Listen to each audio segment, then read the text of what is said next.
Greetings, YouTubers. Rod here. I haven't been on in a long time doing any gun videos, but decided to give it another try with some persuasion from the gun geek himself. So without further ado, I'm going to do a little series on various guns in my collection, and maybe some videos about reloading and what I use in these guns, and how to craft the ammunition for them, because that's what it is. It's a skill that's learned. You just don't pick it up like this. They take time. Some of these guns, specialized loads for certain guns. So without further ado, everybody knows I like double barrel shotguns, and everybody knows that I like Damascus barrels, twist barrels, laminated steel barrels. It's all handcrafted barrels.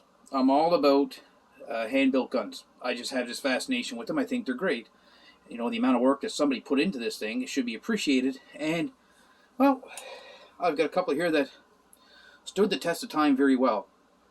This is a Dumoulin side-by-side 16 gauge hammer double with Damascus, or I should say laminated twist barrels. As you can see, the pretty contour pattern is very prominent on both barrels, all the way down. All the way down. Now I will show the gun is cleared and safe. And if you look through there you go. Nice bores. Some very, very minor frosting, not even to be concerned about. It's a nice tight gun. There's no pitting, no rust. It's really tight on face. Really closes. Hammers are very tight. Rebounding firing pins. Double triggers. Walnut, European walnut stock with some checkering. The tang is fit beautifully in this gun. It's very, very flush. There's no swelling in the wood or cracking. There's no pitting or rusting in the side plates. It's good condition. And it's got some basic borderline engraving down there. Typical of the time, 1880s, this was like considered a working man's gun. So, I mean, you could probably buy this gun back then for like $10, $12. But in those years, the average working man made 10 to 15 cents a day working. So how long did it take him to save for a shotgun?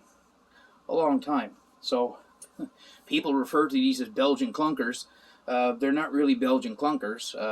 To build a gun like this now would cost in the thousands of dollars to construct it with the materials that this has. Everything from the wood to the type of steel, and especially the barrels. Now, what's interesting about this gun is that it has a little bone insert here, or horn as they call it overseas. That's kind of an interesting feature, It's kind of interesting. Not a lot of them had that, so it might have been a little higher end gun.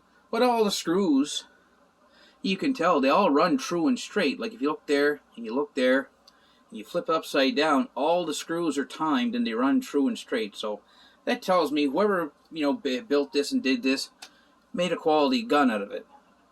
What else can I say about it?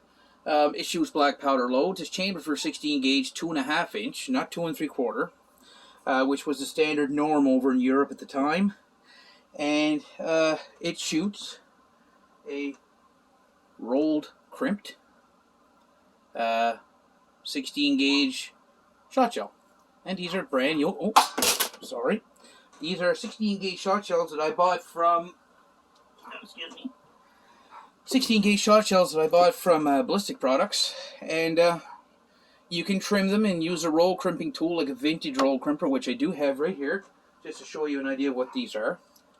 The old vintage type that screws onto a table here, and you insert your shell here and you close it. You hold pressure on this and you rotate the assembly to roll crimp the end of your shell. And I said these are strictly black powder guns. You don't want to be shooting smokeless in these. It's just that the pressures get too high. It's a lot of pressure on the action. The barrels might end up taking it, but it'll end up getting shot loose and it'll get rattled like a rattle box, like they used to call them. But I either use real Go-X black, 2F usually. 3F in a 16 gauge is fine. In the 12 gauge, it's like a recoiling thing. It makes it little spikes the pressure a little bit, but I prefer 2F or even 1F if I can find it. But with the shortage, you can't really find much. So another powder that I do use is, and I just misplaced it, but it's Pirate XRS. That's the other powder I like to use in the 2F granulation. It works great. So they also we use here the fiber wads. You see these from various companies like Circle Fly or from Track of the Wolf or something like that. You know, they make good wads, but these are actually vintage themselves. I lucked into a supply of these here, and these are from the 1940s and 50s. It's actually a full box. I took some out to show you, but it's pretty much like a full box. And I got, you know, countless boxes. So, you know, that's the way I like to do it. Use old components to load for the old guns and shoot them the old way, the way they were meant to be. So, that's my little blurb on that shotgun. I'm going to do some other videos and some other ones I have here. If you have any more questions, drop a comment, like, subscribe. I'm just getting the channel back up and running, so all the help would be appreciated. Thanks for watching.